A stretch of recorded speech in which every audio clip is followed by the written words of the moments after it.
Yo everybody, how y'all doing? I know a lot of you disagree with me about this Alshon Jeffery thing. You think I'm off my rocker, and I hope you're right. I hope I'm wrong. I hope he comes out, has 1,400 yards, 80-90 catches, 13-14 touchdowns. That'd be great. I'm rooting for the guy. Obviously, I'm rooting for the guy. I just don't agree with the philosophy that this front office has.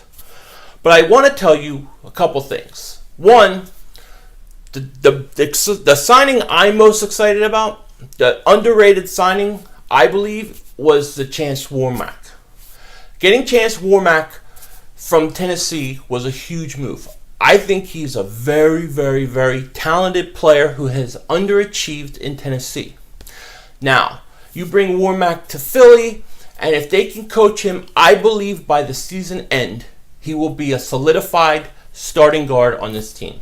I think it was a big move for them. I really like that, and that's the kind of signing that I'm talking about. A guy who has the chance to be an ascending player, that has a chance to be a stable for 8-9 years.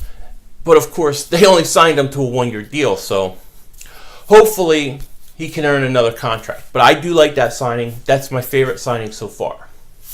Now, as far as the Alshon thing and the wide receiver position, the only way I can be happy about what the Eagles did is Alshon has to sign a long-term deal. Alshon has to sign a long-term deal and be an Eagle for the next 7 years and be productive. The thing about it is, if the Eagles believed in him so much, then why would they not want to give him a longer deal? Like, I can understand you saying, the Eagles saying, well, we think he's this player, and I may not, but they think he's this player, and they're going to sign him to a long-term contract, and in that, they're going to show how much they believe in him. I could understand that. I would be like, look, I don't agree that he's that kind of player, but they do. I back them up. But to sign a 1-year deal, to me, makes me think that they're not that committed to him. They need a lot to see a lot before they can buy into him. And he's going to come in, and he's going to put his best foot forward, have a big year, and then try to get the big money contract. I don't think he's loyal to the Eagles. I think he's a mercenary, and he could end up anywhere. So until he signs long term, I can't buy into it.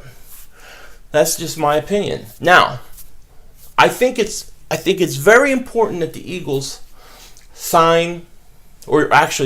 draft Mike Williams or Corey Davis. I lean towards Corey Davis at this point because I believe he would be a nice fit on the other end of Alshon, since he's so big. But I think you have to get one of those two guys in the first round.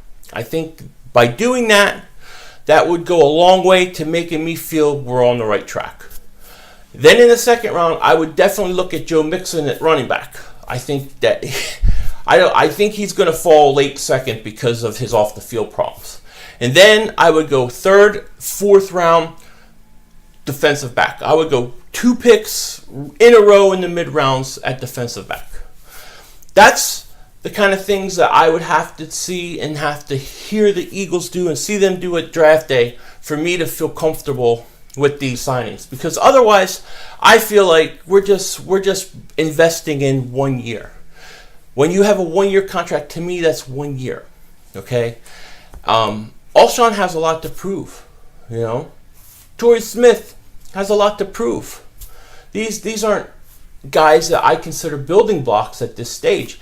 And the reason why people don't understand when I say, well, how can I say Alshon's on a building block? Because they signed him to a 1-year deal. They only signed him to 1 year. He's not guaranteed here next year. So why should I count on him for the future? It doesn't make any sense. So we'll see what happens. That's where I'm at with this whole thing. Take care.